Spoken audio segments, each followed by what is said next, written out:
Corriger des TD sur la calorimétrie. Nous allons commencer par un rappel de cours sur la méthode des mélanges. Supposons un système fermé, au repos, qui n'échange que de la chaleur avec le milieu extérieur. Ce système fermé contient 3 corps. Un corps 1, un corps 2, un corps 3. Chacun de ces corps est susceptible d'échanger de la chaleur avec les deux autres. Appelons Q+, la chaleur qui va rentrer dans le système, Q-, la chaleur qui peut sortir du système, et puis Q1, Q2, Q3, les chaleurs échangées par les corps 1, 2 et 3. Cela peut bien sûr se généraliser à plus de corps, 5, 6, autant que vous en voulez. L'équation fondamentale de la calorimétrie est en fait une équation bilan sur l'énergie thermique. Elle dit l'énergie qui va rentrer dans le système fermé moins l'énergie qui va sortir du système fermé est égale à la somme des énergies qui sont échangées à l'intérieur du système fermé. Cela donne Q+ moins Q- est égal à somme de K égale 1 à N des Q indice K. N étant le nombre de corps que j'ai à l'intérieur de mon système fermé. C'est une équation très puissante qui va nous permettre de résoudre pratiquement la totalité des exercices de cette feuille de TD de calorimétrie.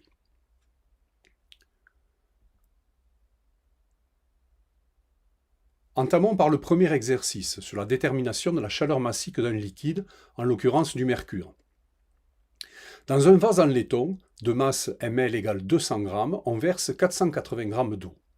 La température initiale du calorimètre et de l'eau est de T1 est égale à 15 degrés Celsius. On introduit ensuite 500 g de mercure à 100 degrés Celsius, donc plus chaud que la température initiale des deux autres corps. Et on constate que la température d'équilibre est de 17,7 degrés Celsius. Question, calculer la chaleur massique du mercure. Alors pour bien vous convaincre qu'on est exactement dans la situation de la méthode des mélanges, je l'ai reprise ici. Il s'agit donc d'un système fermé. Dans le système, on va trouver le calorimètre en laiton, le vase en laiton qui sert de calorimètre. On va trouver l'eau qu'il y avait initialement dedans et on va trouver le mercure. À l'état initial, au début de l'expérience, les deux sont déjà à l'intérieur du système et ils vont échanger de la chaleur les uns avec les autres. On va appeler Q+, la chaleur qui va rentrer, et Q-, la chaleur qui va sortir. On ne nous dit rien dans l'exercice sur Q+, et Q-. J'en déduis que le calorimètre doit être un calorimètre adiabatique. Il n'y aura aucun échange de chaleur, ni dans un sens, ni dans l'autre. Q+, et Q- seront égaux à 0. Donc on a 3 corps à l'intérieur de notre système, le laiton, l'eau et le mercure. Cela peut se symboliser de cette manière-là. À l'état initial, 3 corps, du mercure à température Tm, du laiton et de l'eau à température T1, 15 degrés Celsius. Ensuite, les échanges thermiques vont se passer à l'intérieur du calorimètre, avec Q+, et Q- qui sont égaux à 0, aucune énergie ne va rentrer, aucune énergie ne va sortir du calorimètre. L'état final, les 3 corps se retrouvent bien sûr à l'intérieur du calorimètre, le laiton, l'eau et le mercure, et tout le monde est à la température T2 de 17,7 degrés Celsius. Pour résoudre ce genre d'exercice, il faut une méthodologie et ne pas en changer. Avoir une méthodologie propre et ne pas en changer pour pouvoir travailler de manière sereine et éviter les erreurs de calcul qui sont très nombreuses en calorimétrie. C'est dommage parce que la discipline est quand même relativement simple. Pour éviter les erreurs de calcul, je vous propose la méthodologie suivante. Chaque fois, vous ferez un tableau avec à l'intérieur toutes les caractéristiques physiques de tous les corps qu'on va trouver dans le calorimètre. Donc les caractéristiques physiques qui nous intéressent sont la masse du corps, la chaleur massique du corps, la température initiale et la température finale. Les 3 corps qui sont dans le calorimètre, le laiton, numéro 1, l'eau, numéro 2, le mercure, numéro 3. Donc la première chose à faire, c'est de remplir ce tableau au maximum que l'on peut. Bien sûr, il y a des inconnus. Ici, on nous a demandé de calculer la chaleur massique du mercure et on ne nous l'a pas donné. Donc, évidemment, la case sur la chaleur massique du mercure, vous ne pourrez pas la remplir. Mais au moins, ce tableau va synthétiser l'ensemble des informations que vous avez sur cet exercice. Faites cette méthodologie, appliquez cette méthodologie pour travailler de manière plus sûre et éviter au maximum les erreurs de calcul. Une fois que ce tableau sera rempli, vous calculerez Q1, Q2 et Q3, les chaleurs échangées par le corps 1, le corps 2 et le corps 3. Ce sont des chaleurs sensibles, c'est les chaleurs qui dépendent de la température. Donc elles sont toutes égales à la masse, que multiplie la chaleur massique, que multiplie la température finale moins la température initiale. Donc M fois C fois TF moins TI. Et vous pouvez calculer comme ça Q1, Q2. Pour Q3, il y a bien sûr un cas particulier, vous n'avez pas CM, et donc il faudra simplement exprimer Q3 en fonction de CM.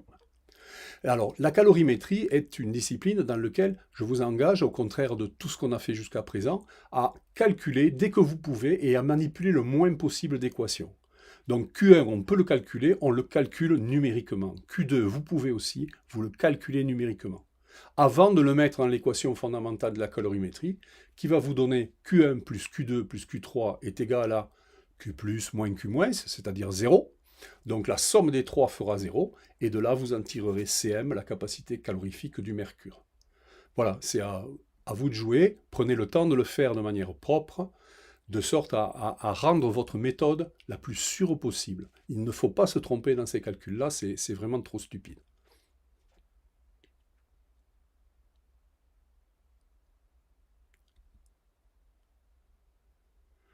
Corrigé de ce premier exercice, j'ai rempli le tableau avec toutes les grandeurs qui étaient à ma disposition. Évidemment, donc, il manque la chaleur massique ou capacité calorifique. Chaleur massique et capacité calorifique sont deux fois, capacité calorifique massique, bien sûr, sont deux fois la même chose. Et donc, j'ai mis des points d'interrogation parce que je ne les connais pas. Partant de là, Q1, j'ai pu le calculer, 226,8 joules. C'est la masse du laiton que multiplie la capacité du laiton, que multiplie T2 moins T1, température finale, moins température initiale. Q2, même chose, mais c'est pour l'eau, la masse de l'eau, capacité calorifique de l'eau, que multiplie, ou chaleur massique de l'eau, que multiplie T2 moins T1, et ça fait 5417,3 joules. Q3, mais Q3 ne peut pas se calculer. On ne peut pas aller jusqu'au bout du calcul puisqu'il nous manque Cm. Mais néanmoins, on simplifie au maximum le calcul. Tout ce qu'on peut calculer, on le calcule. Moins 41,15 fois Cm. Ça va nous simplifier l'application de l'équation fondamentale de la calorimétrie. Q1 plus Q2 plus Q3 égale 0. La somme de mes trois résultats est égale à 0. J'en tire Cm, c'est de l'arithmétique très simple, et vous allez trouver que Cm, la capacité calorifique du mercure, est égale à 137 joules par kilogramme et par Kelvin. Donc cette méthode-là permet de stabiliser et de sécuriser votre calcul. Ce n'est qu'après qu'on peut regarder, on peut essayer de discuter les signes. Q1 et Q2 sont positifs. Pourquoi? Ils voient leur température augmenter de 15 à 17,7. Donc c'est normal, ils emmagasinent de la chaleur. Ce sont des chaleurs qui sont positives. Q3, par contre, est négatif. C'est normal. Parce qu'en fait, le mercure va lui perdre de la chaleur. Sa température initiale est de 100 degrés Celsius. Il va se retrouver à 17,7. De 100 à 17,7, il aura perdu de la chaleur. Il en a perdu combien? Eh bien, moins 41,15 fois Cm, la capacité calorifique ou chaleur massique du mercure. Donc après, vous pouvez expertiser un peu les signes et regarder si vous vous êtes pas trompé, etc. Mais ne jouez pas avec les signes, appliquez toujours la masse que multiplie la chaleur massique, que multiplie la température finale, moins la température initiale. Si la chaleur doit être positive, elle le sera grâce à la différence des températures. Si elle doit être négative, également, grâce à la différence des températures. Ce n'est pas à vous de décider le signe, c'est aux températures de le décider, en quelque sorte. On remarque, pour finaliser cet exercice, on remarque que la chaleur massique du mercure est particulièrement faible, 137 joules par kilogramme et par Kelvin, c'est une petite grandeur, ce qui fait que quand on a mis un demi-kilogramme de mercure à 100 degrés dans de l'eau et du laiton qui était à 15 degrés, la température n'est montée qu'à 17,7 degrés Celsius. Parce que la chaleur massique du mercure est faible, même s'il était à haute température, eh bien la chaleur emmagasinée est particulièrement faible. Donc la chaleur massique, c'est exactement ça, c'est la chaleur qui est emmagasinée pour chaque degré par kilogramme, et donc 137 joules par kilogramme et par Kelvin est une grandeur qui est faible. On y reviendra.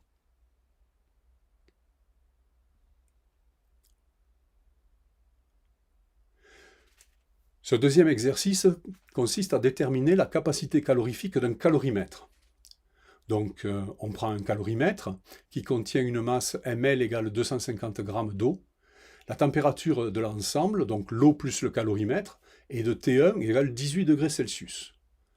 On ajoute une deuxième masse d'eau, maintenant de masse M2 égale 300 g d'eau, et qui est à 80 degrés Celsius. Lorsque l'équilibre thermique est atteint, donc lorsque les mélanges se sont faits, on mesure une température d'équilibre, TF est égale à 50 degrés Celsius. Déterminer la capacité calorifique C du calorimètre et des accessoires. Donc, un exemple aussi, encore une fois, de la méthode des mélanges, bien sûr. Avec un état initial, le calorimètre est ce que j'ai appelé l'eau 1, c'est-à-dire la masse M1. L'eau 1 à température TI est égale à 18 degrés Celsius, avec l'eau 2 qui est égale, dont la température est de 80 degrés Celsius. Un état final avec le calorimètre, l'eau 1, l'eau 2, le tout à température TF égale 50 degrés Celsius, et un échange de chaleur. Le calorimètre est considéré comme adiabatique jusqu'à preuve du contraire, jusqu'à ce qu'on me dise le contraire, et donc Q plus et Q moins sont égaux tous les deux à 0. Une fois qu'on a compris ça, c'est exactement le même cas que le cas précédent. Donc c'est à vous de jouer. Un tableau où vous allez rassembler toutes les caractéristiques des corps qui sont concernés par cet échange d'énergie, l'eau 1, l'eau 2 et le calorimètre. J'ai rassemblé les deux cellules masse et chaleur massique, puisqu'en fait, pour ce calorimètre, on ne distingue pas la masse et la chaleur massique, mais un coefficient C, qui est la capacité calorifique tout court, pas capacité calorifique massique, mais la capacité calorifique du calorimètre, qui est en fait une sorte d'équivalent du produit de la masse par la chaleur massique. Donc ça, c'est ce qu'on cherche, bien sûr, et ensuite, il y a les températures initiales et finales, comme d'habitude. Vous calculez Q1, vous calculez Q2, vous exprimez Q3, et ensuite, de Q1 plus Q2 plus Q3 égale 0, vous en tirez, c'est la capacité calorifique de ce calorimètre. À vous de jouer.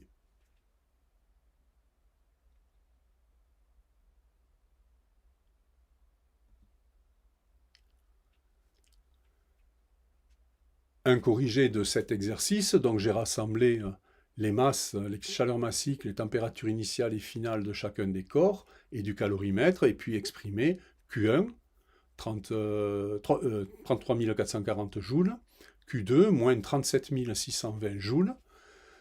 Les deux peuvent se calculer puisqu'on a tout pour le calculer. Et pour le Q3, en fait, on ne peut qu'exprimer en fonction de C, et donc ça va nous donner C que multiplie TF moins TI, autant dire 32 fois C.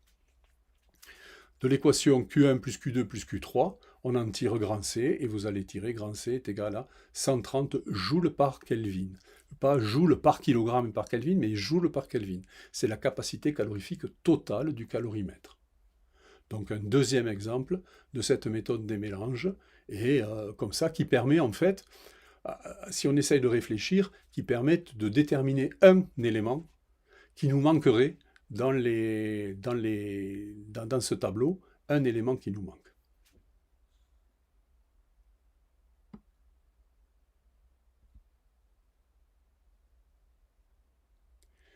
Allons un peu plus loin sur cette méthode des mélanges. Et posons-nous la question suivante. Et si un des corps qui sont présents dans le calorimètre peut changer de phase, qu'est-ce que ça implique? Qu'est-ce que ça change dans la méthode des mélanges que l'on a vue jusqu'à présent? Prenons un exemple. Dans un calorimètre, je mets une masse ml d'eau liquide à température supérieure à 0 degré Celsius et je mets une masse mg de glace à température inférieure à 0 degré Celsius. Ma question est la suivante. Quel est l'état final du système? Est-ce que toute la glace va fondre ou pas? Si toute la glace est fondue, quelle est la température finale? Combien de glace va fondre? Etc. etc. Quel est l'état final du système? Mais l'état final du système, ça dépend de beaucoup de paramètres. De mg, de ml, masse de glace et masse de liquide au départ, de la température de la glace, si c'est de la glace très froide ou de la glace moins froide, de la température du liquide au départ, si le liquide était très chaud ou pas, de la chaleur latente de fusion de la glace, grand L, etc., etc. Beaucoup de choses. Certains cas sont évidents. Par exemple, si je mets un glaçon de 10 grammes à 0 degré Celsius dans 10 litres d'eau liquide à 80 degrés Celsius, nul doute que le glaçon va fondre et que la température va s'établir quelque part un tout petit peu en dessous de température d'équilibre, un tout petit peu en dessous de 80 degrés Celsius, parce que la chaleur contenue dans les 10 grammes à 0 degrés Celsius représente quand même pas grand-chose. Donc certains cas sont évidents. Mais sinon, dans la plupart des cas, eh bien, on va travailler sous hypothèse. Qu'est-ce que ça veut dire? Ça veut dire qu'on va émettre une hypothèse, on va faire tous les calculs, Et à la fin, on va juger le résultat. Est-ce que le résultat est raisonnable? S'il est raisonnable, l'hypothèse est correcte. S'il est déraisonnable, l'hypothèse doit être infirmée. En fait, on va toujours faire de la manière suivante. Hypothèse 1. On va supposer dans l'hypothèse 1 qu'il reste une masse mg de glace. Toute la glace n'a pas fondu. À ce moment-là, la température TF, on la connaît. Si la glace n'a pas fondu complètement, c'est qu'on est à l'équilibre. Et l'eau liquide avec l'eau solide, la glace, est à l'équilibre uniquement à la température de 0 degré Celsius. Sinon, ce n'est pas possible. Donc la température finale, là, elle est connue. Dans l'hypothèse 1, c'est 0 degré Celsius. Par contre, combien de glace a fondu? Ça, c'est la véritable inconnue. On ne sait pas combien de glace a réellement fondu. Donc on va faire le calcul. On va exprimer les chaleurs, et à la fin, on trouvera la masse de glace qui est fondue. Si on trouve une masse de glace comprise entre 0 et grand mg, la masse de glace au départ, alors ça va valider l'hypothèse 1. Mais si par exemple on trouve que la masse de glace fondue est plus grande que la masse de glace qu'on avait au départ, ben ça rend l'hypothèse 1 invalide, et donc par conséquent, ça ne sera pas celle-là, ça sera l'hypothèse 2. Hypothèse 2, toute la glace a fondu. Si toute la glace a fondu, c'est devenu de l'eau liquide. À ce moment-là, cette eau liquide a pu monter un peu en dessus de 0 degré Celsius. Donc là, l'inconnu, ce n'est pas la quantité de glace qui a fondu, tout a fondu. Mais c'est la température d'équilibre, c'est TF. Et donc, on fera tous les calculs, quand on se met sous l'hypothèse 2, on fait tous les calculs pour exprimer et calculer TF. Et ensuite, on juge si l'hypothèse est correcte ou pas. Si on trouve TF comprise entre 0 et la température du liquide au départ, alors l'hypothèse 2 est validée. Si vous trouvez un TF égale 10 degrés Celsius alors que la température de l'eau au départ était de 25 degrés Celsius, eh bien ça valide l'hypothèse. Par contre, si TF est absurde, par exemple TF négatif ou TF plus grand que TL, si TF est absurde, alors l'hypothèse 2 est invalide et il faut revenir sur l'hypothèse 1. En fait, donc on a le choix, on va choisir une hypothèse et faire les calculs. Si on a choisi la mauvaise hypothèse, pas de bol, pas de chance, il faudra utiliser l'autre. D'où la nécessité de travailler au brouillon, chaque fois. Quand vous ferez des exercices pour l'examen avec ce genre de méthodologie, vous faites vos calculs au brouillon et vous ne recopiez sur la copie que la bonne hypothèse. Vous faites une hypothèse, vous la testez, et si c'est la bonne, vous la recopiez. On ne veut pas les deux calculs. Ici, on va faire les deux calculs en TD, mais sur la copie d'examen, on ne veut pas les deux calculs. Donc, mon petit conseil, si vous ne savez pas, donc si on n'est pas dans un cas évident, par exemple le cas du petit glaçon de quelques grammes dans les 10 litres d'eau à 80 degrés Celsius, donc si on n'est pas dans des cas évidents, si le cas est évident, évidemment, vous choisissez l'hypothèse 1 ou l'hypothèse 2. Mais si vous n'êtes pas dans des cas évidents, commencez toujours par l'hypothèse 1, parce qu'elle est beaucoup plus simple sur les calculs. Donc, vous ne perdrez pas beaucoup de temps, si ce n'est pas la bonne, vous ne perdrez pas beaucoup de temps, et vous passez de suite sur l'hypothèse de type 2, de manière à avoir la bonne hypothèse si la première n'est pas la bonne. Donc commencez toujours par tester l'hypothèse 1, plus simple dans les calculs.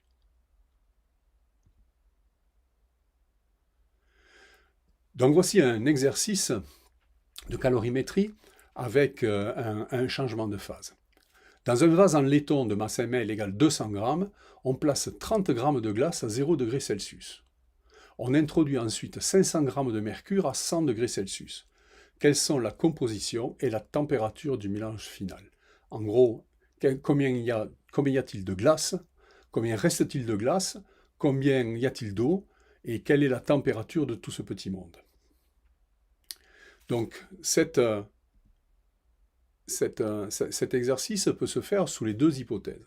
Hypothèse 1, l'état initial, 30 g de glace à 0, et on a du laiton, 200 g de laiton aussi à 0. Je suppose que les deux sont à l'équilibre, ce n'est pas dit dans l'exercice, mais on a la glace qui est placée dans le laiton, donc les deux sont à 0 degré Celsius. Et on a rajouté 500 g de mercure à 100 degrés Celsius.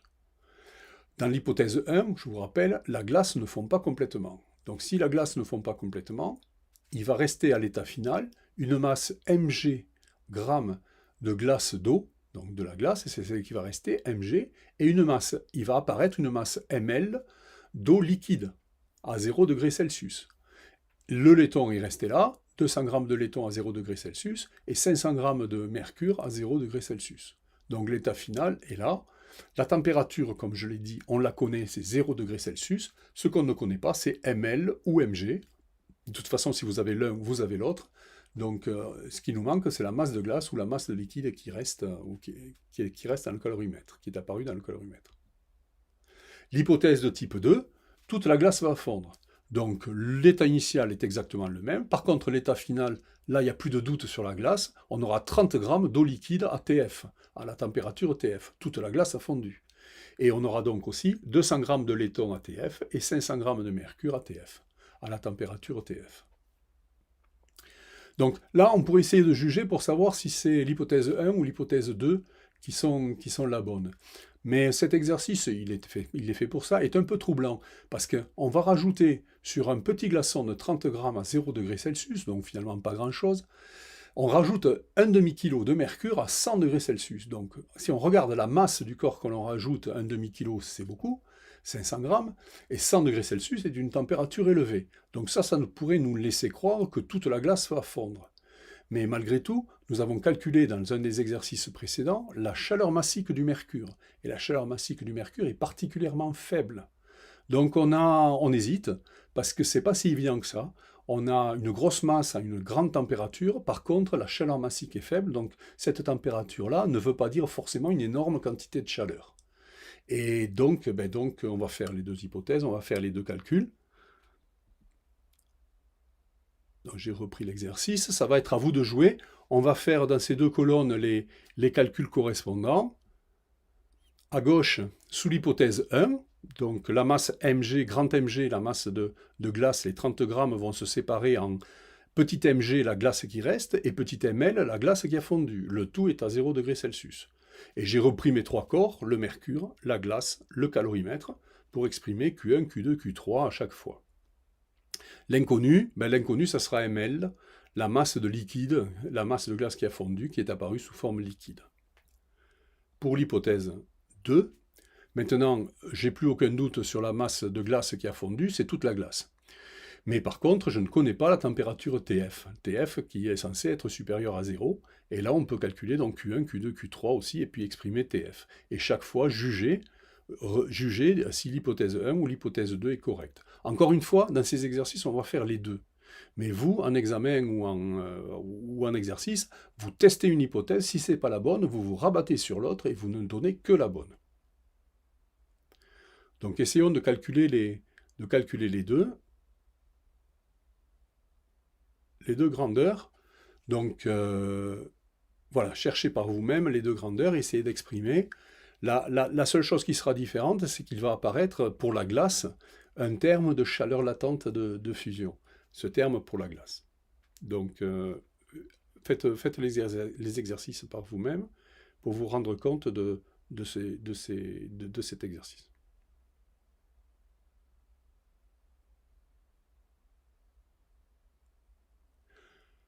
Corrigé rapide de l'exercice. Pour le mercure, dans le premier cas, le mercure était à 100 degrés Celsius et il passe à 0 degrés Celsius. Donc pour la chaleur Q1 correspondante au mercure, j'ai fait la masse du mercure que multiplie la chaleur massique du mercure que multiplie température finale moins température initiale.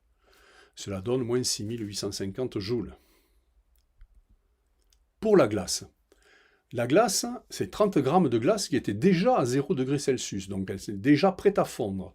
Dès que je rajoute de la chaleur, elle commence à fondre. On a une masse ml qui a fondu. Un grand mg, la masse du glaçon, est égale à petit mg, la masse de glace qui reste, plus ml, la masse d'eau liquide. Celle qui a fondu, c'est ml, c'est l'eau liquide. Donc ça correspond à une chaleur que j'ai appelée Q2, qui est égale à ml, que multiplie la chaleur latente de fusion de la glace, LF. Autant dire 3,3 10 puissance 5 fois ml. Vous voyez apparaître notre inconnu ici, ml, dans cette équation. Pour le calorimètre, le vase en laiton, c'était grand ml, ne confondez pas le laiton et le liquide ici, petit ml et grand ml. Donc Q3, c'était grand ml, que multiplie la capacité calorifique du laiton, que multiplie température finale moins température initiale. Température finale, c'est 0, température initiale, c'est 0. Donc ce coup-ci, ben, c'est 0 joule pour Q3. Et donc en fait, on tire directement de Q1 plus Q2 plus Q3 est égal à 0, puisque c'est toujours Q plus moins Q moins, ce sont des calorimètres adiabatiques, encore une fois. Donc de la somme des trois Q1 plus Q2 plus Q3 est égale à 0, on tire ml, la masse de liquide, et on trouve que ml est égal à 0,0207 kg, autant dire 20 grammes. C'est bien compris entre 0 et 30 grammes, donc en fait c'est la bonne hypothèse. L'hypothèse est validée. Si on était en examen ici, vous arrêtez ici, vous recopiez cet exercice et le tour est joué. Non seulement c'était l'hypothèse la plus simple, mais en plus vous l'avez trouvé du premier coup. Donc bravo. Si vous étiez penché sur une hypothèse de type 2, donc là, comme j'ai annoncé, ça va être un peu plus calculatoire, puisqu'en fait, notre inconnu, c'est la température TF. Et TF va malheureusement intervenir dans chacun des termes Q1, Q2 et Q3. Et donc, tout cela va alourdir les calculs. C'est pour ça que les hypothèses de type 1 sont toujours plus simples. Donc Q1, c'est le mercure, MHG, CHG, que multiplie TF moins TI. Maintenant, TF et TI, ben, je ne connais pas TF, donc j'exprime en fonction de TF 68,5 fois TF moins 6850. Q2, c'est la glace. Donc la glace, qu'est-ce qui lui arrive? Il faut qu'elle fonde. Première chose, elle fond complètement pour devenir de l'eau liquide. Et ensuite, cette eau liquide va monter de la température 0 degré Celsius à la température TF. Donc cela donne en termes de chaleur, MgLF, ça c'est la chaleur nécessaire pour faire fondre la glace, toute la masse grand Mg, MgLF, plus c'est devenu de l'eau liquide. Donc, mais ça reste quand même une masse Mg. Donc j'ai fait Mg, la masse de glace mais qui est devenue liquide, que multiplie CE, capacité calorifique de l'eau liquide. Donc, que multiplie CE, que multiplie TF moins 0, température finale CTF, température initiale, le glaçon était à 0 degré. Donc, quand il a fini de fondre, il était encore à 0 degré. Donc tout ça, ça va me donner 125,4 fois TF plus 9900. Le troisième terme, c'est le terme du calorimètre. ml, masse du laiton, cl, capacité du laiton, que multiplie TF moins 0, ce qui me donne 84 TF. On voit que TF est dans les trois termes de l'équation, les trois termes de chaleur, ici Q1, Q2 et Q3, et donc ça va être un peu plus calculatoire. Vous faites Q1 plus Q2 plus Q3 égale 0, il faut faire passer les constantes du côté droit, et ensuite diviser pour obtenir TF. Et quand vous faites ça, vous trouvez que TF est égal à moins 11 degrés Celsius, ce qui évidemment est impossible, qui est en contradiction avec les hypothèses de notre exercice, et donc c'est bien que ce n'est pas la bonne hypothèse. Si par hasard, en examen, vous aviez commencé par celle-là, malheureusement, vous devez tout arrêter et vous précipiter sur l'hypothèse de type 1.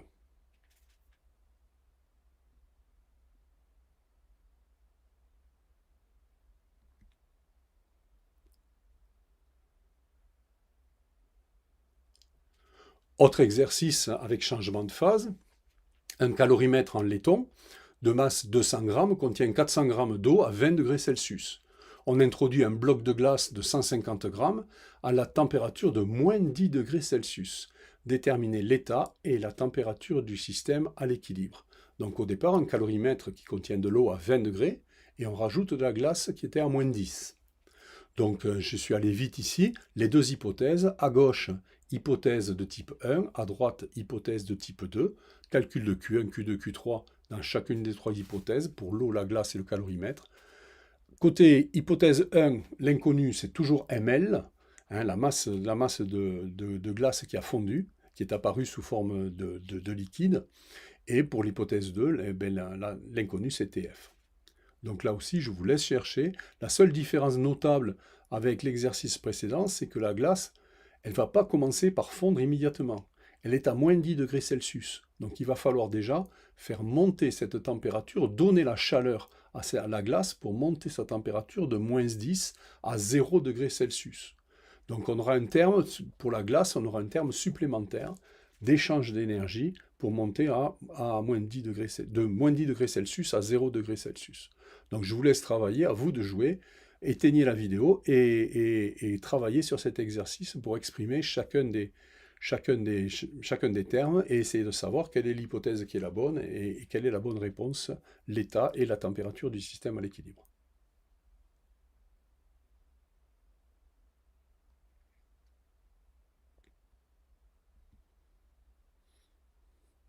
Donc voici quelques réponses sur l'exercice en question.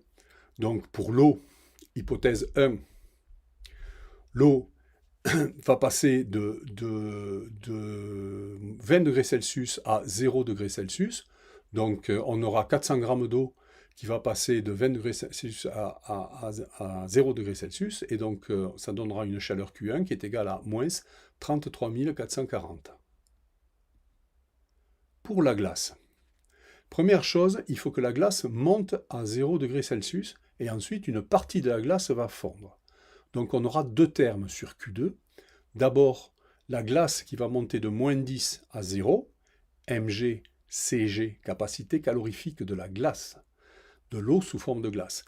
mg, cg que multiplie 0 moins tg, température initiale de la glace. Attention, la température initiale de la glace, c'est moins 10.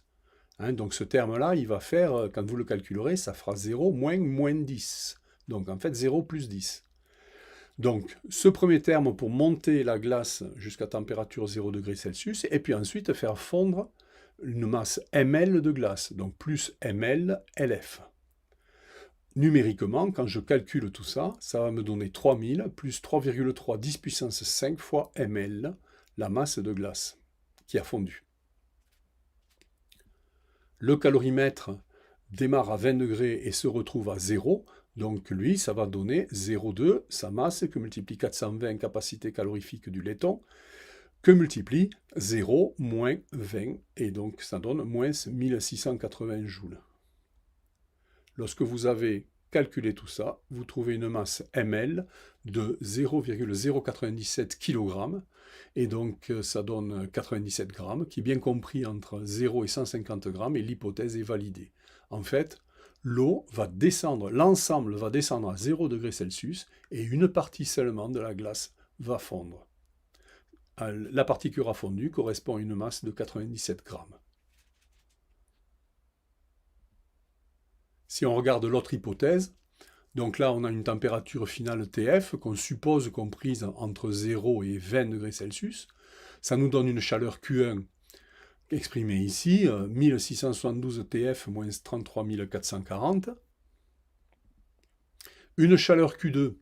Alors là on est sur la glace, on a trois termes. La glace part de moins 10 degrés Celsius, elle doit arriver à 0 degrés Celsius. Tout le terme mg, cg, 0 moins tg. Ensuite, la glace doit fondre complètement, d'où le terme grand mg, lf. Et ensuite, l'eau qui est devenue liquide, la masse mg qu'on avait, mais c'est devenu de l'eau liquide, doit monter jusqu'à la température de 0 jusqu'à la température Tf. Et donc, la masse mg que multiplie la capacité calorifique de l'eau liquide, Ce, que multiplie Tf moins 0, un troisième terme. Quand on exprime tout ça, le premier terme fait 3000, le deuxième terme 49 500, et le dernier plus donc 627 fois TF. Vous faites Q1 plus Q2 plus Q3, le terme Q3 est ici, ml, la masse de laiton, que multiplie Cl, la capacité du laiton, température finale moins température initiale, 84 TF moins 1680. Donc des calculs un peu lourds, mais qui permettent d'obtenir TF. Et lorsque vous faites ça, vous trouvez TF égale moins 12 degrés Celsius, ce qui est bien sûr impossible sur ce cas-là. C'est inférieur à la température initiale de la glace, donc c'est juste impossible.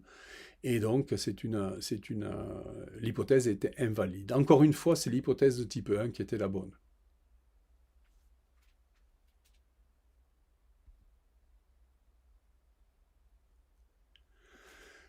Un autre exercice sur la méthode des mélanges avec changement de phase. Donc on considère un calorimètre de capacité calorifique totale, mu est égal à 100 joules par Kelvin, qui contient une masse ME d'eau de 200 grammes. La température, l'ensemble est à température de 20 degrés Celsius. On introduit 15 grammes de vapeur d'eau, donc un petit nuage de vapeur d'eau si vous voulez, à la température de 150 degrés Celsius. Déterminer l'état et la température du système à l'équilibre. Alors là, en y réfléchissant un tout petit peu, on ne va pas se jeter sur les deux hypothèses, puisque 15 grammes de vapeur d'eau par rapport à une masse de 200 grammes d'eau qui était à 20 degrés Celsius, même si cette vapeur d'eau est à 150 degrés Celsius au départ, on peut imaginer qu'elle ne va pas faire long feu et que toute la vapeur d'eau va se liquéfier et qu'à la fin, on aura donc une température TF comprise entre 0 et 100 degrés Celsius, la température de vaporisation de l'eau. Et donc, j'ai travaillé sous l'hypothèse 2 uniquement, je n'ai pas fait les deux hypothèses. Hypothèse 2, vous calculez Q1, vous calculez Q2, vous calculez Q3 du calorimètre et vous en déduisez TF. Alors pour l'eau, il y aura un simple terme, puisque l'eau va passer de 20 degrés à température TF.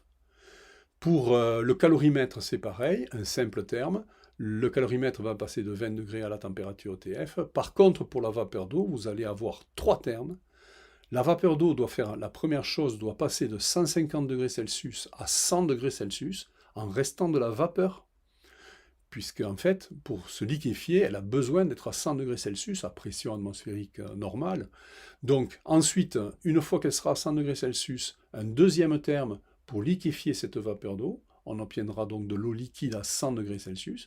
Et ensuite, il y aura un troisième terme pour que cette eau liquide à 100 degrés Celsius descende à température TF. Donc la vapeur, le Q2, sera le terme le plus lourd, puisqu'il y aura trois expressions à l'intérieur. Donc calculez là aussi, cherchez un peu par vous-même, calculez ces expressions et essayez de déterminer la température TF, la température d'équilibre du système. À vous de jouer.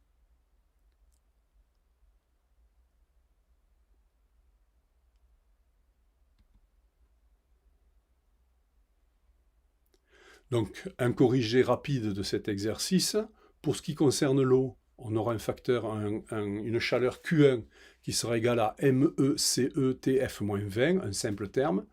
Donc 836 fois TF moins 16 720, quand on l'exprime. Pour la vapeur, j'ai dit qu'il y aurait trois termes, les voilà. Donc la masse petit m de vapeur, les 15 grammes de vapeur, que multiplie CV, capacité calorifique ou chaleur massique de la vapeur d'eau. CV, c'est spécifique. Ce n'est pas la même chose, la capacité calorifique n'est pas la même chose pour la glace, le liquide et la vapeur pour l'eau. Donc là, c'est bien de la vapeur. Que multiplie température finale moins température initiale. Température finale, c'est 100 degrés Celsius. Température initiale, 150 degrés Celsius. Donc 100 moins 150. On voit que ce terme est négatif, là, c'est normal. Ce terme est négatif parce qu'il faut prélever de la chaleur à la vapeur pour qu'elle descende à 100 degrés Celsius. Ensuite, on va avoir un terme petit m fois LV.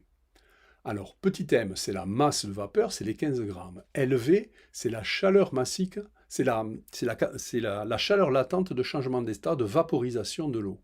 Attention, c'est la chaleur latente de vaporisation, mais là, on va dans le sens inverse, on va en liquéfaction. C'est pour ça qu'il y a moins petit m fois LV. Donc, le moins ici vient qu'on fait une liquéfaction de l'eau, de la vapeur d'eau et non pas une vaporisation. Ça doit être ici, il nous faut un terme négatif. Il faut prélever à cette vapeur d'eau qui est à 100 degrés, il faut lui prendre de la chaleur de manière à ce que ça devienne de l'eau liquide à 100 degrés. Et donc ce terme, il me le faut négatif. C'est pour ça qu'il y a le moins ici. Et le dernier terme, donc MEM, la masse de la vapeur, que multiplie CE, chaleur massique de l'eau, puisque c'est devenu de l'eau liquide, que multiplie TF moins 100, la différence de température entre la température finale et 100 degrés Celsius. Au finish, 62,7 fois TF moins 46 845. Q3, c'est la chaleur échangée par le calorimètre. Le calorimètre a comme capacité calorifique totale mu, et donc ça nous donne mu, facteur de TF, température finale, moins sa température initiale, 20. Et donc 100 fois TF, moins 2000.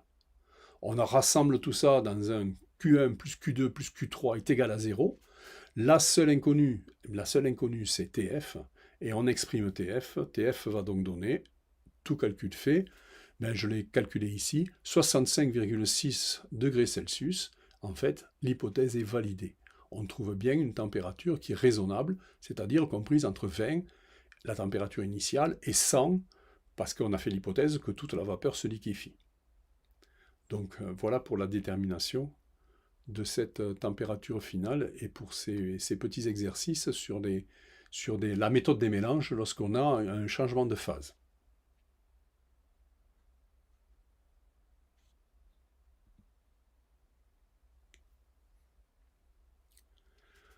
Autre type d'exercice, c'est toujours la méthode des mélanges, mais vous allez voir qu'on va commencer à avoir des termes Q+, et des termes Q- qui vont rentrer. Jusqu'à présent, on considérait tous nos calorimètres comme étant complètement adiabatiques, et Q+ est égal à Q- est égal à 0. Ben, ça va changer un peu avec ces exercices-là. D'abord, un exercice sur une méthode électrique. On suppose un calorimètre en laiton de masse ml égale 100 g qui contient une masse Me égale 200 g d'eau et un bloc d'aluminium de masse Ma égale 140 g. Donc du laiton, 100 g, de l'eau, 200 g, et un bloc d'alu à l'intérieur, un métal d'alu, de 140 g. Le tout est à température initiale, T1 est égal à 15 degrés Celsius. On plonge une résistance de chauffage de 4 ohms dans l'eau. Et on fait passer un courant électrique d'intensité 3 ampères pendant 2 minutes. Que va-t-il se passer? Eh bien, par effet Joule, ce courant qui va circuler dans cette résistance va dégager de la chaleur. Donc là, on va rentrer de la chaleur. Ça va être un terme Q+. C'est vraiment de la chaleur qui va rentrer. Puis, donc, lorsque l'équilibre thermique est atteint, on constate que la température du calorimètre, donc au bout des 2 minutes, est devenue TF est égal à 19,3 degrés Celsius. Question, quelle est la chaleur massique de l'aluminium Ca? Donc, pour résoudre cet exercice, on vient d'identifier à la lecture qu'on allait avoir un terme Q+, le reste c'est du classique, masse que multiplie chaleur massique, que multiplie température finale moins température initiale pour tout le monde. Simplement, là, on va avoir un terme Q+, qui va se rajouter. Donc la première chose, c'est d'exprimer ce terme Q+, d'exprimer aussi Q-, bien sûr, mais ici Q- va être égal à 0. C'est de la chaleur avec un thermoplongeur, comme ça, une résistance de chauffage, c'est de la chaleur que vous faites rentrer. On n'a pas de méthode électrique pour extraire de la chaleur, on ne peut que faire rentrer de la chaleur. Et donc vous exprimez votre Q+ ici, vous exprimez Q1, Q2 et Q3, et de l'équation fondamentale de la calorimétrie, Q+ moins Q- est égal à Q1 plus Q2 plus Q3, mais vous en tirerez la chaleur massique de l'aluminium que vous cherchez. À vous de jouer, encore une fois, arrêtez la vidéo et cherchez par vous-même. Faites-le de manière à ce que ça soit maximum rentable, maximum utile.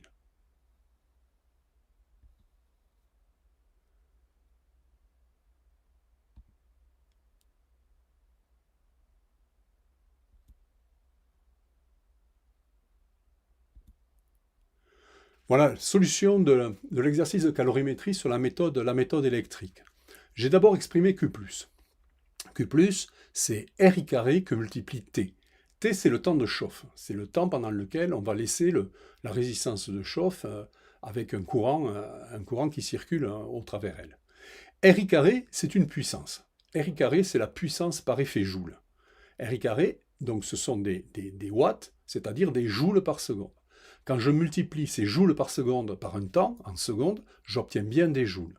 Donc RI carré que multiplie T, c'est le Q+ que je cherche. C'est la chaleur qui va rentrer pendant ce temps T où le courant I a circulé dans cette résistance R. Numériquement, ça nous donne 4320 joules. Ensuite, j'ai exprimé Q1, Q2 et Q3. Alors c'est classique maintenant. Q1, masse de laiton, capacité du laiton, TF moins TI. Q2, masse de l'eau, capacité de l'eau, TF moins TI. Et Q3, masse de l'aluminium, capacité de l'aluminium que l'on ne connaît pas, c'est notre inconnu, TF moins TI. Numériquement, ça donne 180,6 joules, 3594,8 joules et 0,602 fois Ca, la capacité calorifique de l'aluminium. Lorsqu'on fait l'opération, lorsqu'on fait Q+ moins Q- est égal à Q1 plus Q2 plus Q3, ça nous donne une équation où la seule inconnue est Ca. Donc on exprime Ca, c'est ce que j'ai fait ici, et on trouve de l'ordre de 900, 904 joules par kilogramme et par Kelvin, qui est la capacité calorifique de l'aluminium. Donc voilà pour cet exemple de méthode des mélanges dans lequel on a un terme Q+, on a un terme d'apport de chaleur.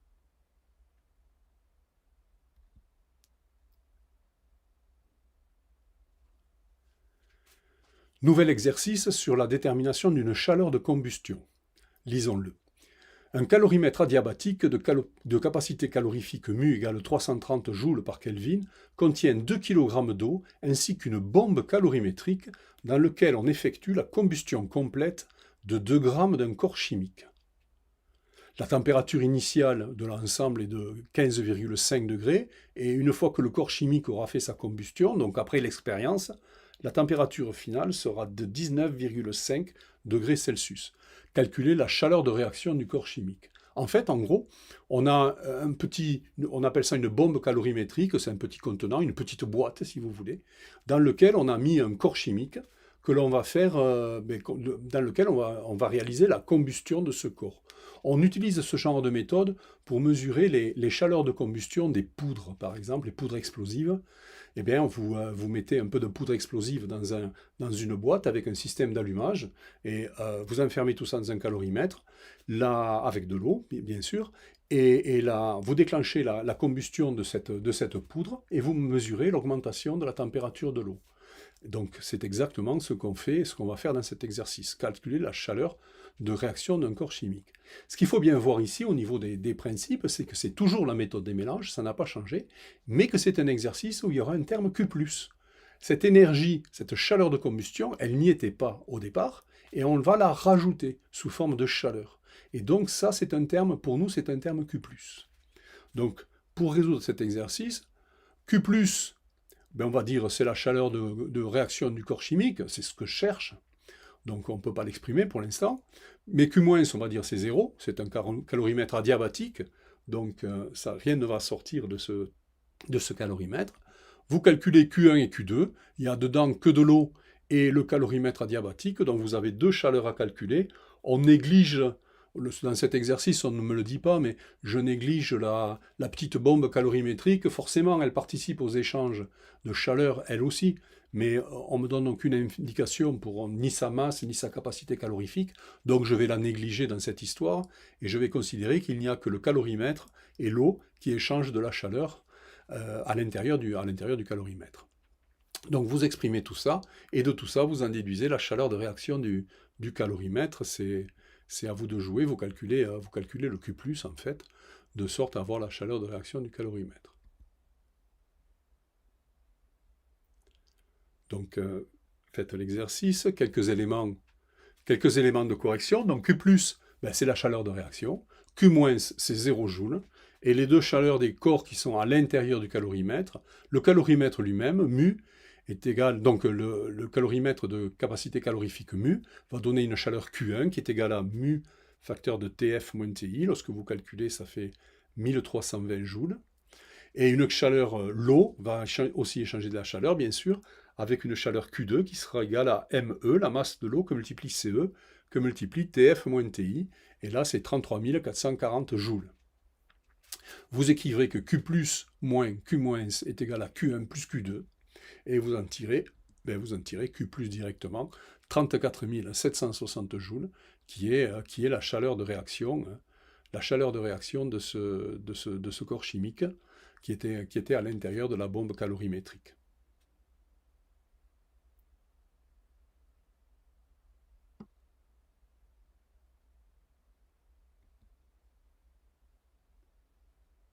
Dans cette dernière partie, nous avons des exercices sur des systèmes ouverts avec des débits de fluide.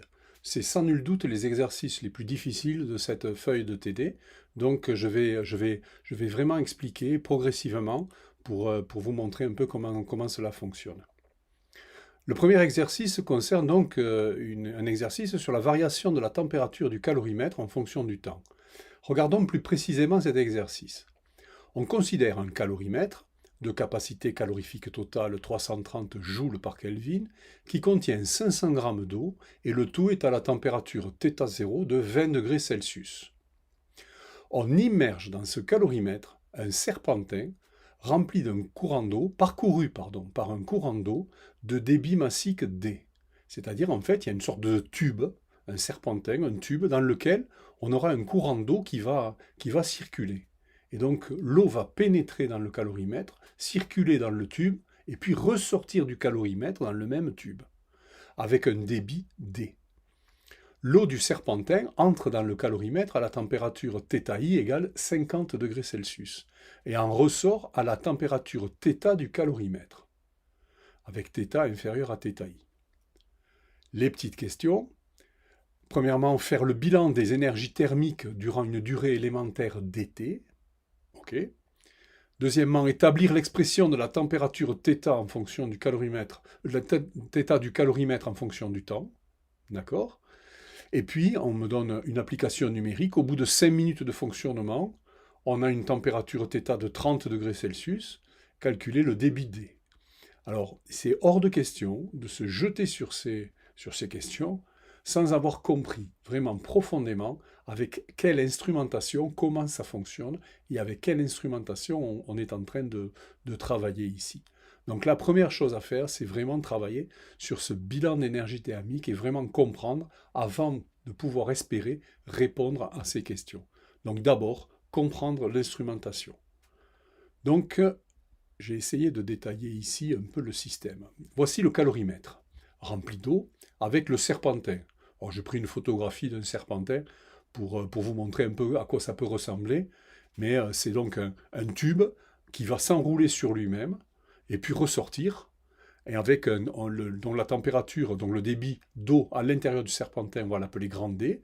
La température initiale, la température à laquelle l'eau va rentrer dans le serpentin, c'est 50 degrés Celsius. Et la température à laquelle l'eau va sortir du serpentin, mais c'est la température θ qui est égale à la température de l'eau à l'intérieur. Comment est-ce possible?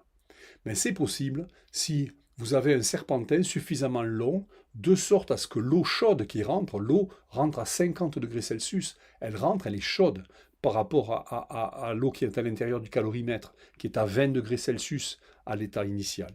Et donc elle est chaude, et si vous voulez que le calorimètre, la température de sortie de l'eau dans ce serpentin soit égale à θ, la température du calorimètre, il faut qu'il y ait suffisamment d'échange thermique entre l'eau qui circule dans le serpentin et l'eau du calorimètre. C'est pour ça que ça a une forme de serpentin.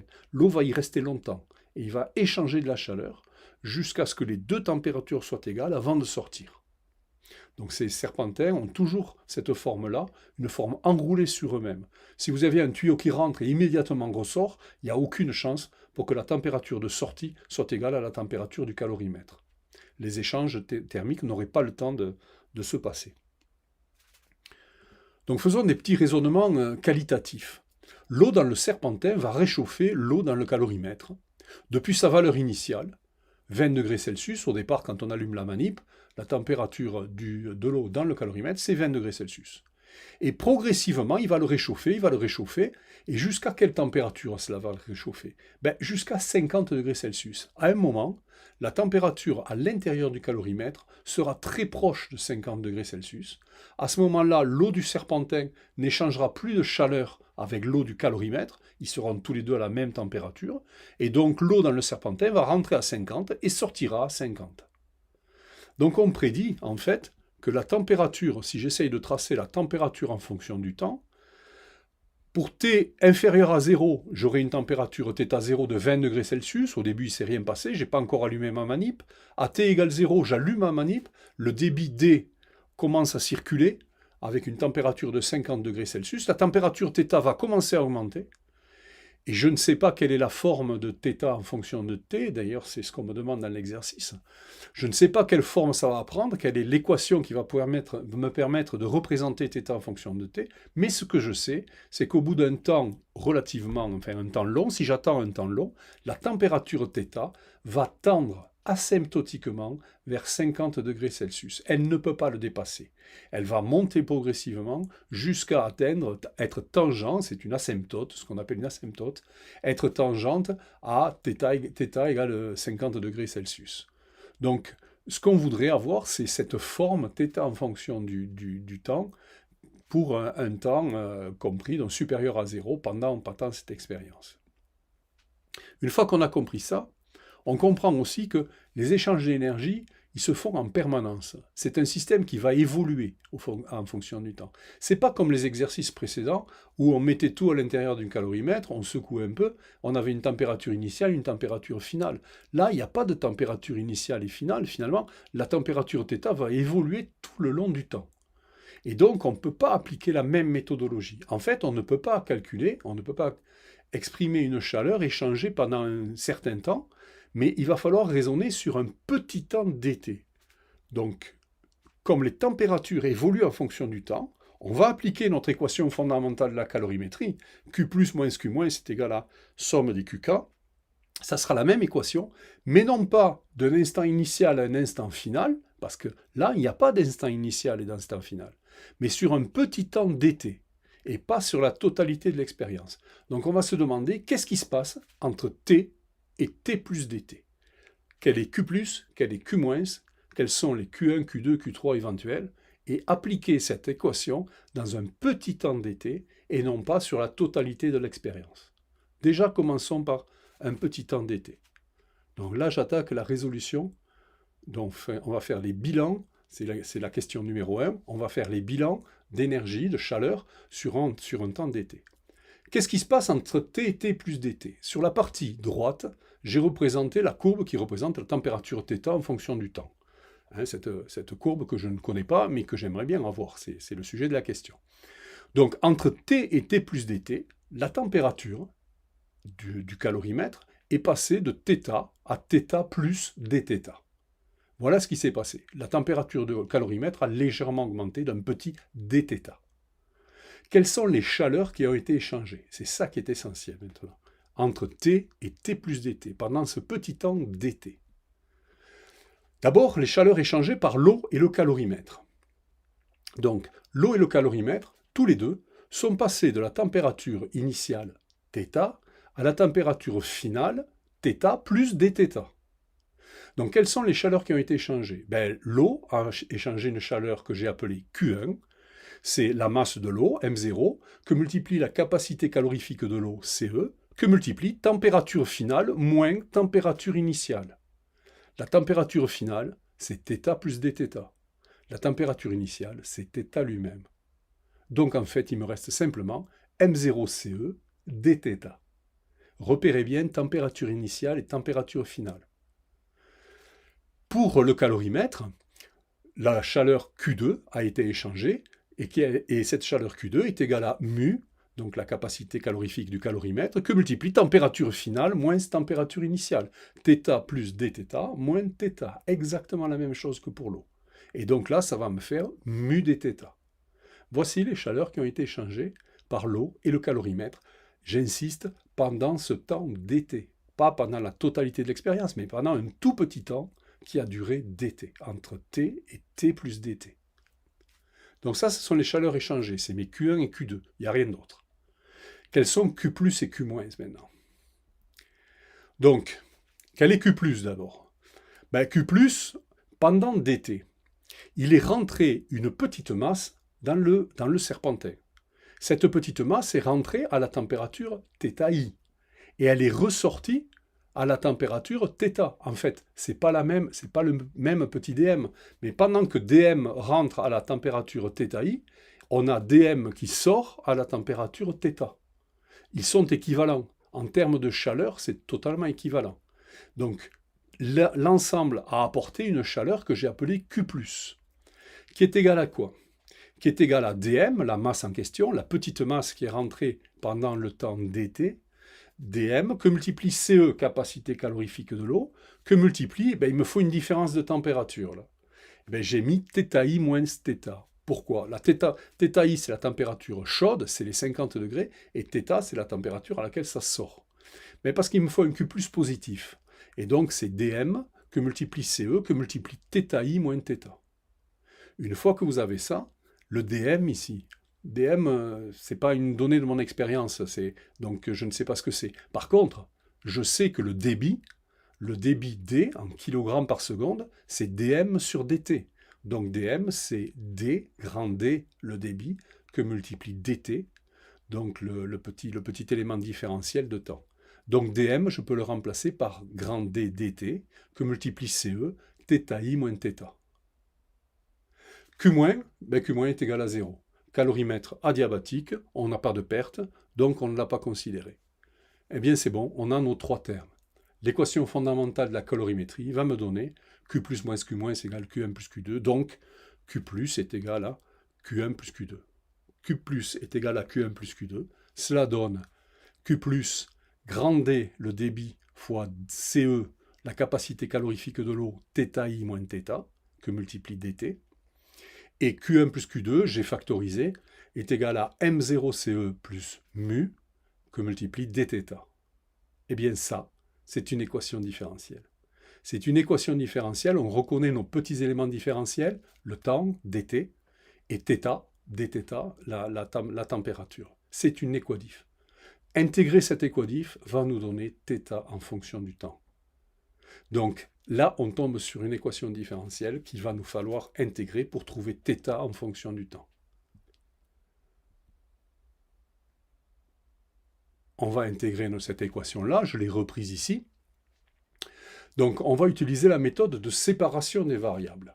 Je vous propose de mettre donc sur la gauche tout ce qui concerne la température et sur la droite tout ce qui concerne le temps et les constantes. Donc si vous faites ça, on va séparer, c'est ce qu'on appelle séparer les variables. Une équation différentielle dont les variables sont séparables est une équation différentielle qui est qui peut être simple à calculer. Donc en séparant les variables, vous allez trouver d'un côté de l'équation tout ce qui concerne la température, dθ, donc dθ sur θi moins θ, et de l'autre côté, toutes les constantes, là, d, ce, m0ce plus mu, donc ça fait dce sur m0ce plus mu, que j'appelle k, c'est une constante, que multiplie dt.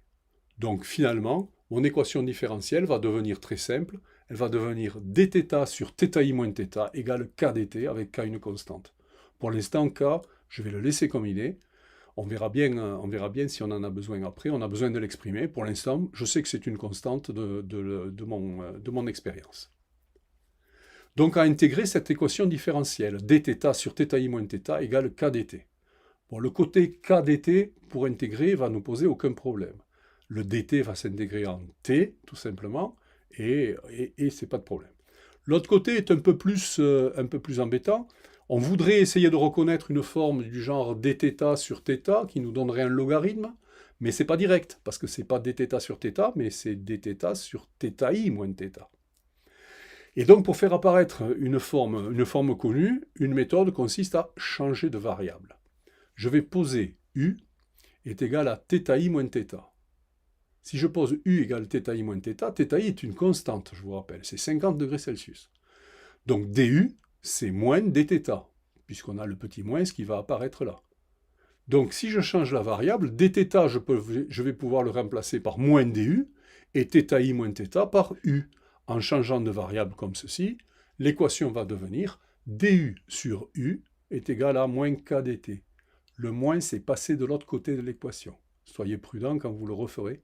Donc ce moins, qui est apparu parce que du est égal à moins dθ, je l'ai passé de l'autre côté de l'équation. C'est très bien, parce qu'on vient de faire apparaître une forme du sur u qui va nous donner un logarithme. Et donc on est content. Par contre, il faut qu'on se préoccupe des bornes d'intégration. Alors, sur θ, on les connaissait, les bornes d'intégration. Le temps, on allait l'intégrer de 0 au temps t, et la température, de la température initiale jusqu'à la température θ. Donc, par contre, pour u, les bornes, elles vont être lesquelles? Lorsque t égale 0, on a θ qui est égal à θ0, et donc ui, u initial, ça sera tout simplement θi moins θ0. Donc la valeur initiale de u, c'est θi moins θ0. 50 moins 20, ça va faire 30.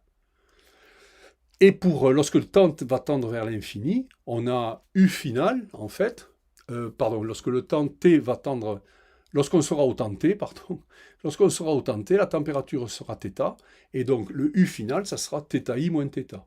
Donc voilà nos deux bornes d'intégration, ui θi moins θ0, et u final, θi moins θ.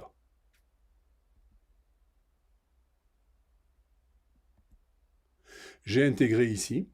du sur u est égal à moins k dt. Ça va me donner, lorsque je vais intégrer, j'intègre des deux côtés. Côté gauche, j'intègre de ui, il y a un petit problème ici, c'est ui à uf de du sur u est égal à moins k, somme de 0 à t de dt. Et donc ça va nous donner logarithme népérien de uf sur ui est égal à moins kt. Et le logarithme népérien de UF sur UI, je l'ai exprimé en fonction des températures. Ça va donner le logarithme népérien de θi moins θ, ça c'est UF, sur θi moins θ0, ça c'est UI, est égal à moins kt. Donc, θi moins θ est égal à θi moins θ0 exponentielle moins kt. Et pour finir, mon expression, ce que je voulais, c'est θ en fonction du temps. Et bien la voilà. Donc θ en fonction du temps, je fais passer le θi moins θ0 exponentielle moins kt de l'autre côté. Et ça va me donner θ est égal à θi moins θ0 exponentielle moins kt. Alors on navigue beaucoup avec des θi, des θ0, etc. On a un peu perdu de vue ce que c'était. Ce sont θi et θ0, ce sont des constantes. Et donc, en fait, θi, c'est 50 degrés Celsius. Et θi moins θ0, ben, c'est 50 moins 30, donc 30. Et donc, l'équation, elle est tout simplement θ est égal à 50 moins 30 exponentielle moins kt. Donc, voilà l'expression de θ en fonction du temps. Ce genre, après un certain nombre de lignes de calcul, c'est toujours bien de vérifier ces expressions. Donc on va le vérifier, on va faire les valeurs que l'on connaît. Si θ égale 0, on sait que si t égale 0, pardon, à l'instant initial, θ va être égal à θ0. Et donc ça va être égal à 20. Bien ça marche. 50 moins 30, ça me fait bien 20. Et si t tend vers l'infini, à ce moment-là, on a bien le terme θi moins θ0 exponentielle moins kt qui va tendre vers 0. Et donc θ va tendre vers θi, c'est-à-dire 50 degrés Celsius. C'est bien, on a les bons comportements. Donc ce n'est pas une preuve d'avoir les bons comportements ici, là, au cas extrême, t égale 0 et t tend vers l'infini, mais tout de même, c'est rassurant par rapport à notre expression. Donc voilà pour l'expression de θ en fonction du temps. La petite application numérique, alors je vous charge de la faire. On me dit qu'au bout de 300 secondes, la température est de 30 degrés Celsius. Et donc, ce que j'ai fait, en fait, j'ai déterminé, on trouve d'abord, la question c'était calculer le débit, et donc on trouve un débit de 7,8 10-4 kg par seconde. Pour le calculer, ce que vous faites, vous remplacez déjà θ égale 30 dans l'expression, ça va vous permettre, et t égale 300 bien sûr, ça va vous permettre de calculer k, donc on détermine d'abord k, et une fois qu'on a k, comme k dépend de d, le débit, ben vous déterminez d, le débit en question. Donc déterminez d'abord k, puis ensuite déterminez d.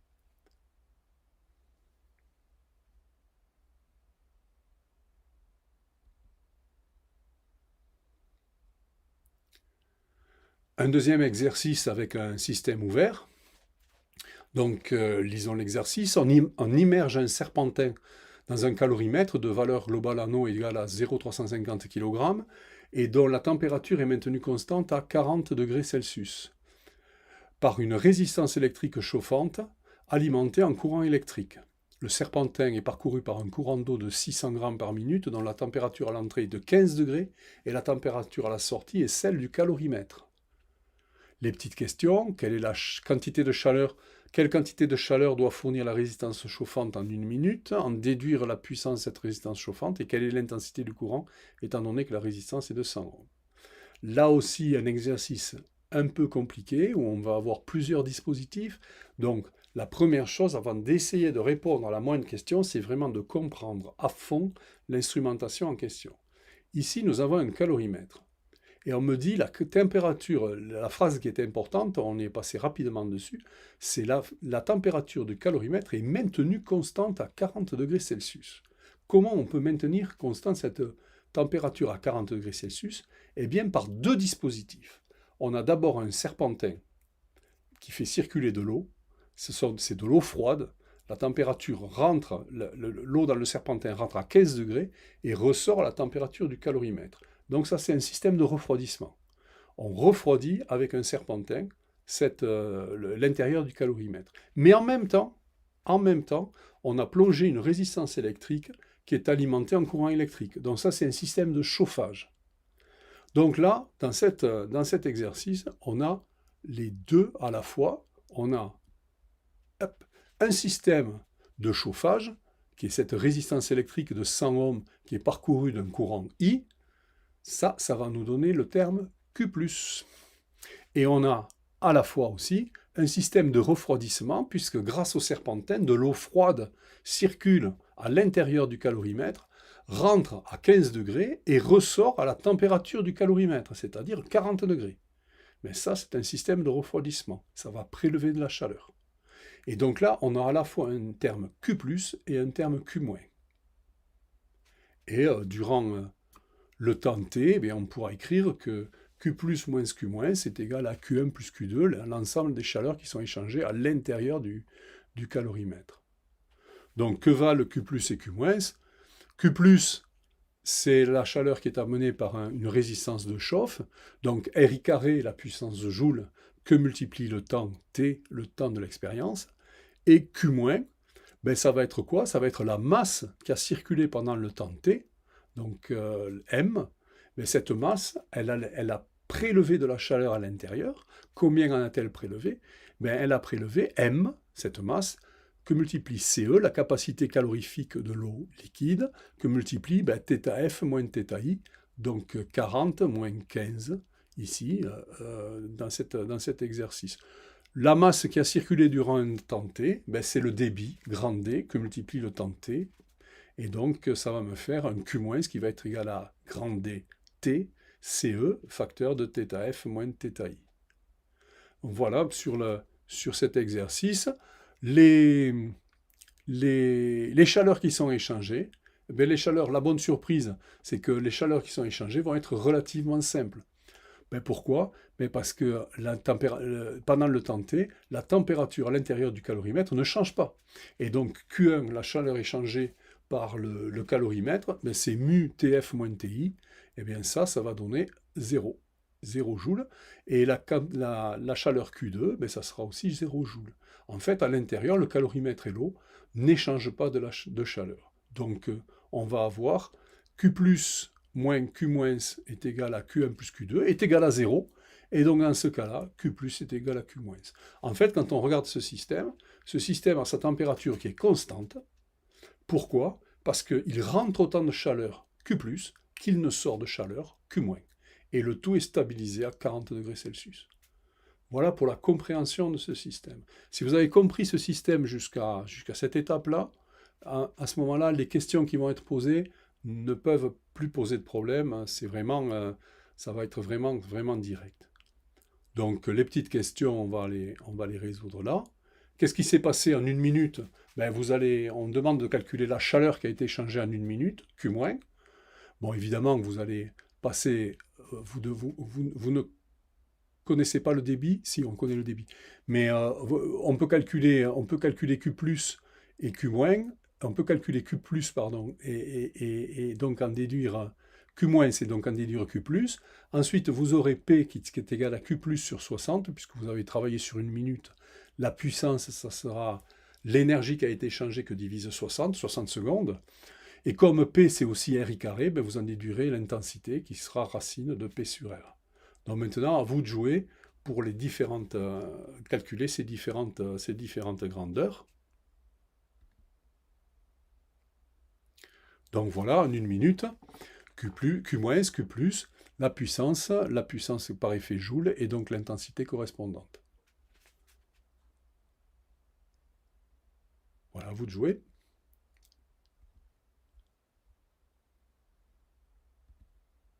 Un petit corrigé. En 1 minute, la chaleur Q- qui va être prélevée du calorimètre, c'est le débit que multiplie CE, la capacité calorifique, que multiplie θI moins θ, on l'a dit, 40 moins 15, que multiplie T, le temps qui s'est écoulé en 1 minute. Le débit 0,6 kg, donc le débit que multiplie... Donc on reprend. En 1 minute, la chaleur Q- qui va être sortie du calorimètre par le serpentin, grâce à l'eau qui circule dans le serpentin, c'est D fois CE fois θI moins θ que multiplie le temps qui va être 1 minute. Bon, comme T vaut 1, on a un débit de 0,6 kg par minute, donc ça va faire 0,6 que multiplie 4180, la chaleur massique de l'eau, que multiplie 40 moins 15, c'est-à-dire 62 700 joules. Eh bien, ce Q+, c'est exactement la même chose que Q-, puisqu'en fait, on est à l'équilibre thermique, la température à l'intérieur du calorimètre ne varie pas. Basé là-dessus, on peut calculer la puissance sur la résistance de chauffe, qui va être Q plus sur 60. On trouve une résistance de chauffe de 1,045 kW. Et comme la puissance de chauffe, ben, c'est RI carré, on trouve que l'intensité qui circule au travers de la résistance de 100 ohms est égale à racine carrée de P que l'on divise R, et donc ça donne de l'ordre de 3,23 ampères. Donc ça, c'est l'intensité qui va circuler au travers de la résistance et qui va permettre de maintenir l'équilibre thermique à l'intérieur du calorimètre, c'est-à-dire en fait que la température ne bouge pas.